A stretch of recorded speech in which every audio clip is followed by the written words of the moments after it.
Good morning. Happy Mother's Day to everyone, especially the mothers.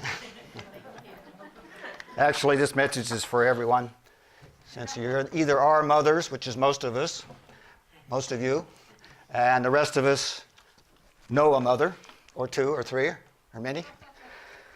In 1914, President Woodrow Wilson proclaimed the second Sunday in May to be Mother's Day. Prior to that, in 1905, Anna Jarvis began a campaign to honor mothers because she believed that they were, and I quote, the person who has done more for you than anyone in the world. And she started, she was one of the instigators, as it were, of starting a campaign, Anna Jarvis was, which ultimately ended in the proclamation for Mother's Day. But she started back in like 1905. Her mother had died, and she wanted to honor her in a very special way. So she started something at the church that she was going to, I think a Methodist church somewhere back east, and to just honor her that one day, and kind of called it Mother's Day at that point. But then the next year she did the same thing, and eventually it caught on where she felt that this is something that really should be done all year round for all the mothers in this country. So that was kind of the beginning of it. So as we think about mothers, the mothers that are closest to you, and the things that we admire in mothers, just think about some of the exceptional traits of your mother or mothers that you know. I just want to mention a couple here because it could be a long list and we could, talk for days on this. And a lot has been said about it, a lot of analogies, but I just want to kind of keep this message fairly simple, focused on the mothers, their qualities, and what God admires in those qualities as well. First of all, when I think of my mother, and I think of a great quality of mothers throughout history, is they tend to be peacemakers. They're gentle, they're comforters, they show a lot of compassion. I think if you think about the fine qualities, and most mothers, they have that. Whereas men, fathers, they tend to be, as kids growing up, we played King of the Mountain.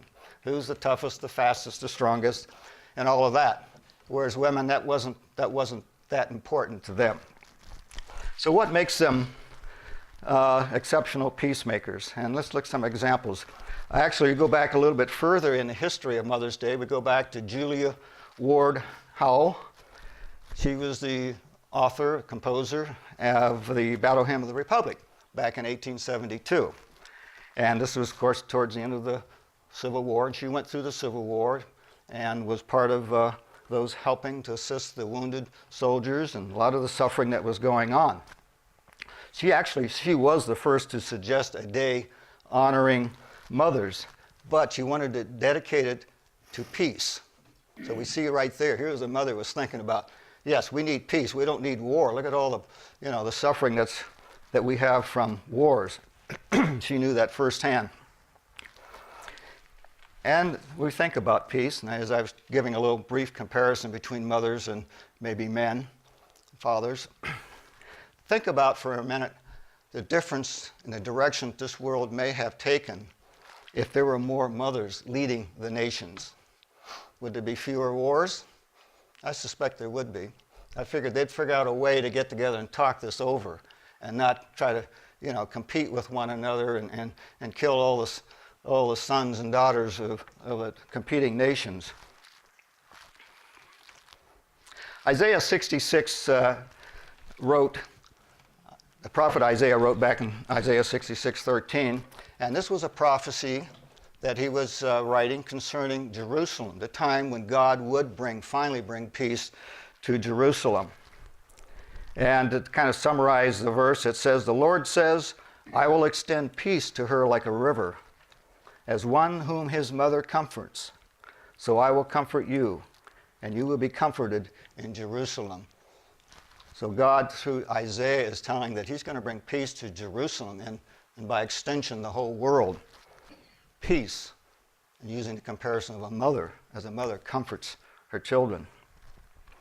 We see another comparison with mothers and peace and their comfort.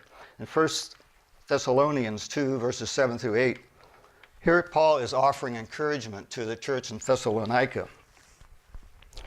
Talking as a minister, as a pastor of the church, he says, "We were gentle among you, just as a nursing mother cherishes her own children." That's a strong comparison, isn't it? Just as a nursing mother cherishes her children.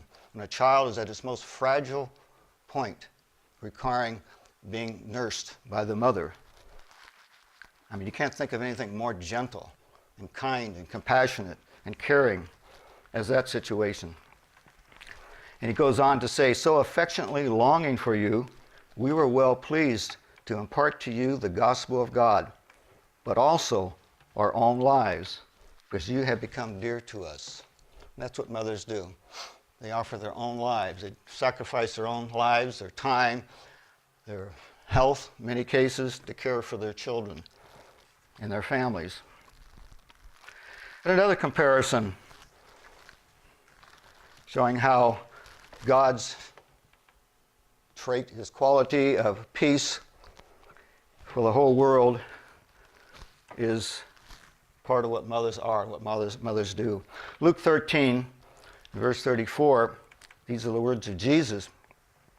He says, "Oh, Jerusalem, Jerusalem, the one who kills the prophets and stones those who were sent to her.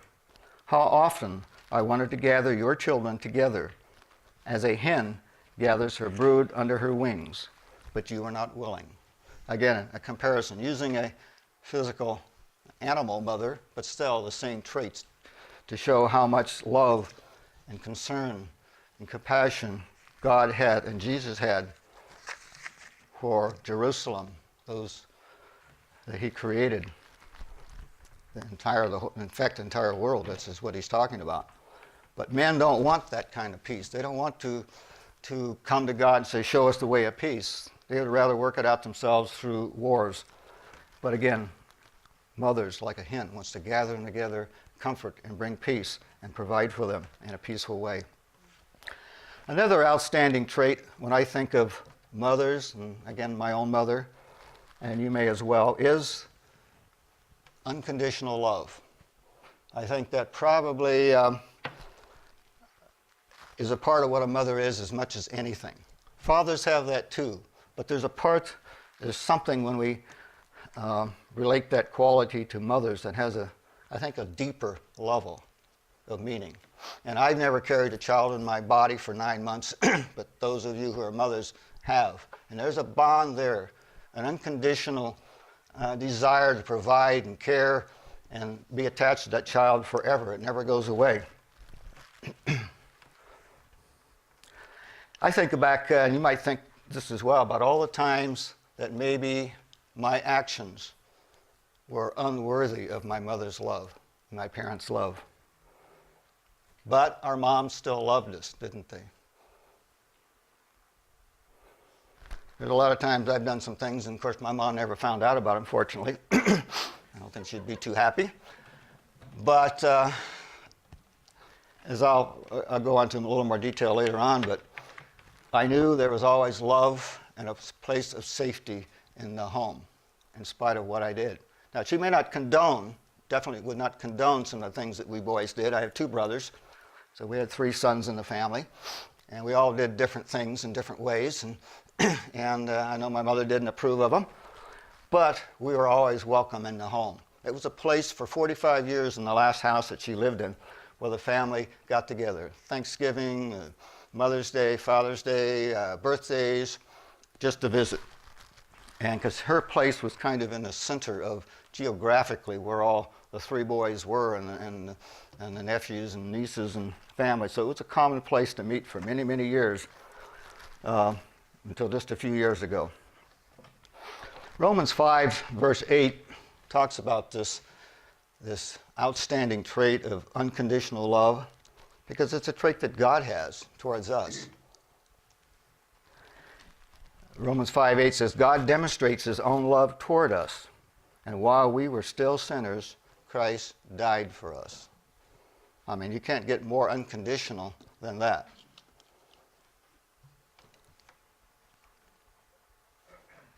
Luke 15, we are very familiar with the parable of the lost son. Sometimes it's called the prodigal son, but actually prodigal is more fitting to describe God.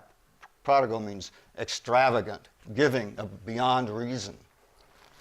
No, this son was lost. He lost his way. And the father showed such extreme love and kindness and acceptance. And this is, of course, the father in this parable is demonstrating the example of God, not just fathers. But this is an example I see mothers portray as much as any other trait.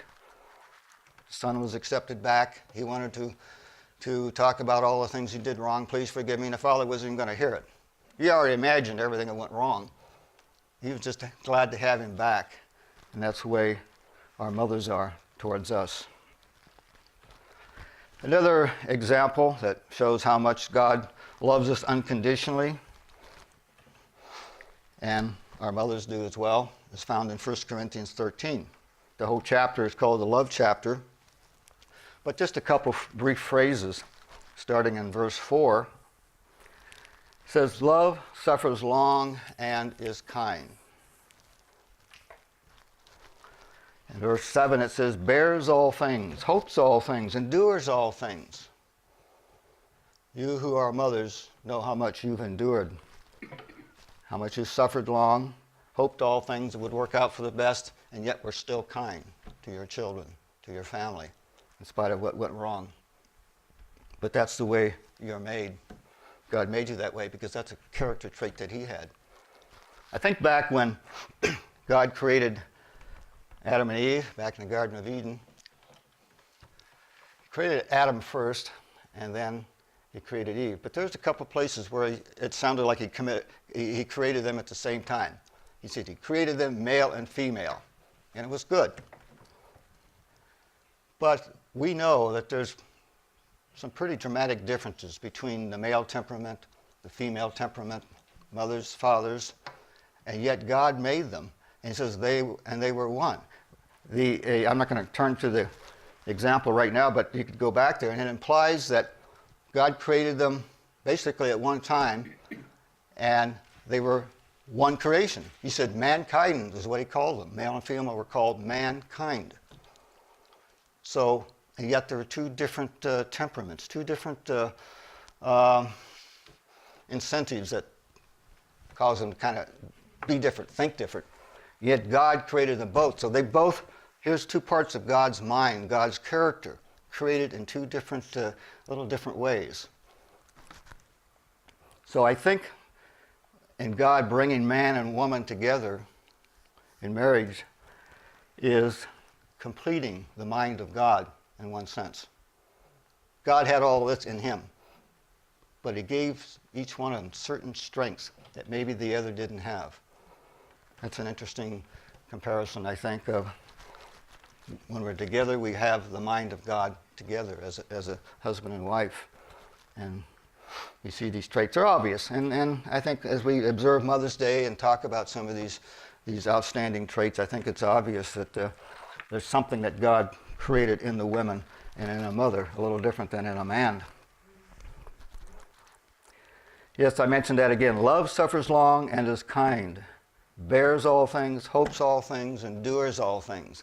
Yeah, men do that too, to a degree, but not quite, I don't think, the way mothers do. No one does this quite as well as a mother does. These are just a couple of traits: unconditional love, the peacemakers, the caring, compassionate attributes of a mother. I'd like to just take a few minutes and talk about ways to honor our mother on Mother's Day. Not just on Mother's Day, every day. They deserve it every day. One way, of course, is to tell her. Tell your mother if she's still with you today. Or tell the mothers that are close to you, wives, daughters, sisters, aunts, so forth, and you see their traits.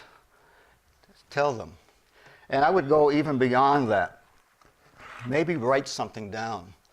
A letter, a well thought out letter that they can read and maybe set aside and preserve and read and reread, is something reminding them of the qualities that others see in them as a mother.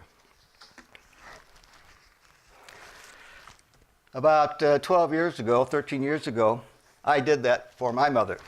And thankfully, she was still alive and was able to enjoy the letter I wrote to her for several years. One of the good things I did in my life that I'm kind of proud of, I wanted to share that with you because here's a letter I wrote to my mom. I put it in this frame, gave it to her, 2004. She hung it on the wall in her dining room, and it was there until she was gone, and it was one of the last things I took out of the house when we sold the house. It's a short letter. I just summarized some of the things that I reflected on as a young boy growing up and as an older man that I admired in her. And I wanted her to know this and see this and be reminded of it. And it was. For anyone who came into the house could read this, and I've read it so many times. I want to share it with you as an example of maybe something that might spark an idea in your own mind of something to do to honor a mother in your life. This actually was written on her 88th birthday, but it could have just as well been written for Mother's Day. I didn't want to wait that long. Once the idea stuck in my mind, I said, I need to put this down and give it to her. It says, Dear Mom, this Sunday is October 31st. Yes, Halloween. That's when she was born. 2004. And you will celebrate your 88th birthday. There is so much I could say about all that being my mother means to me. My earliest memory of you was when you, Jerry, who's my older brother, and I were waiting in the car for Dad to get off the train when he came home from the war in 1946. That's back a few years. I was 3 years old, and yet I remember that. It's just one of that first memory I think is in my mind. Seeing my dad get off that train, and once he saw the car and recognized us, he started running. So that wasn't a dream. That was real memory. One of my first memories of 7166 Eastondale, where we lived in Long Beach, was when you were telling me about God one evening while sitting on my bed. What you said and how you said it helped make me a believer in God forever. And that's one of those, you can't explain that as far as, oh, this is psychological conditioning or whatever. No, it was a real moment. In fact, it came from her. The effect was so profound forever. Continuing, you were a den mother when I was in Cub Scouts. You typed labels for jukeboxes at home. That's when they had, jukeboxes in cafes and so forth, and on the tables, the little labels. Well, those were hand typed. My mother did those at home. And through the years had other businesses, home businesses, so you could be there when we boys came home from school. I felt I could do almost anything I wanted in life because you supported and encouraged me in whatever I tried. When I was injured physically or emotionally, you were always there to help ease the pain, even if it was liniment administered externally or internally, yuck, for ant bites or stomach aches, but it worked.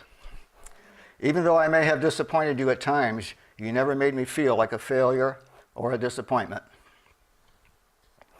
Here are more of the many pleasant memories I have of you, and just a few of the many good things I admire about you.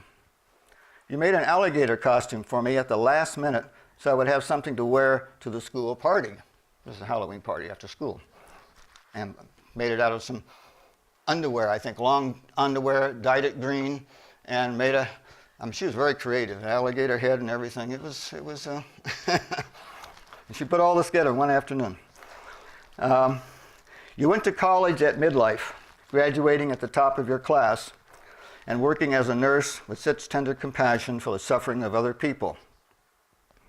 All the things you were able to grow in your garden, and then giving so much of it away. You defined the word love for me in so many ways, and you keep giving to your family and to everyone who touches your life. Your passion for food coupons, again, so you can give to others. Being Dad's faithful companion and caregiver, giving beyond your physical strength, defined for me caring and commitment. My father had Parkinson's disease for the last 23 years of his life.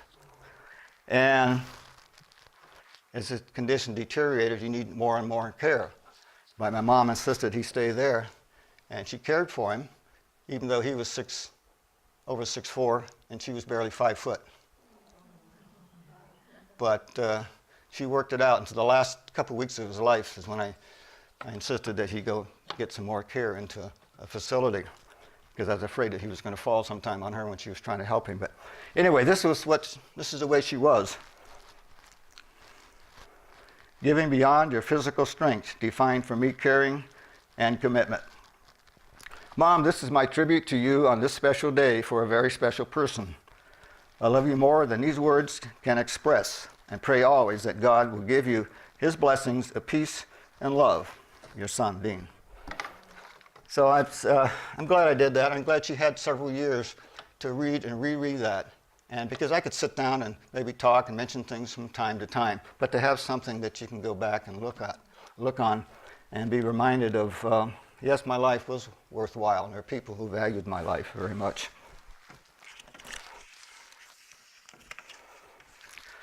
And as I get older and to,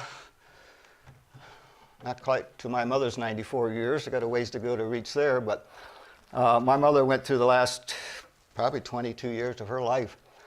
She had macular degeneration. And so she lost the central vision of both of her eyes about the same time. It happened very quickly. And all she had was just barely peripheral vision. But, you know, after a while, no one even barely realized she had it. It didn't slow her down. She read the paper every day, from cover to cover, with a very strong magnifying glass, only seeing the peripheral. And yet she knew what was going on in the world. She knew what was going on in her community. She watched television with these special binocular type things, which you could see what was going on. She, like I said, cared for my dad, even with those limitations. She read the paper, but not only read it, she cut out coupons. I mean, stack of food coupons.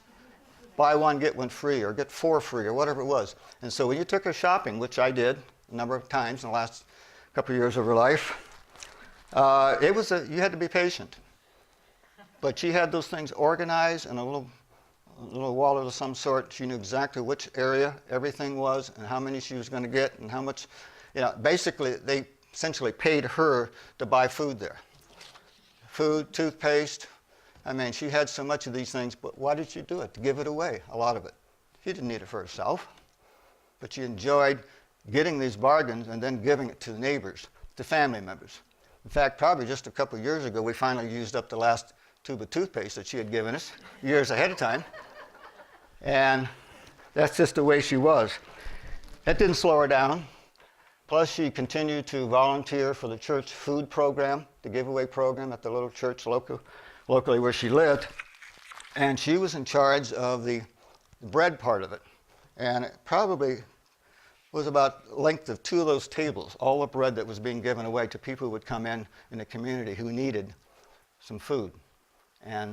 But that was her era of responsibility, and she had a way of organizing it. And don't you go over there and try to straighten things out or move it around. She had it exactly, and when people come through, she sensed that they needed a little bit more. She would kind of break the rules and here, take some more of this and some of this,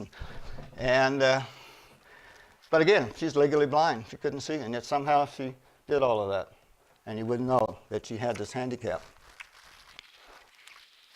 So as I get older and start experiencing some of these symptoms that she had as well at about this age, I think of, well, I feel sorry for myself because I'm getting older and sick or whatever, or am I going to think, how did Mom do this? How would Mom do this?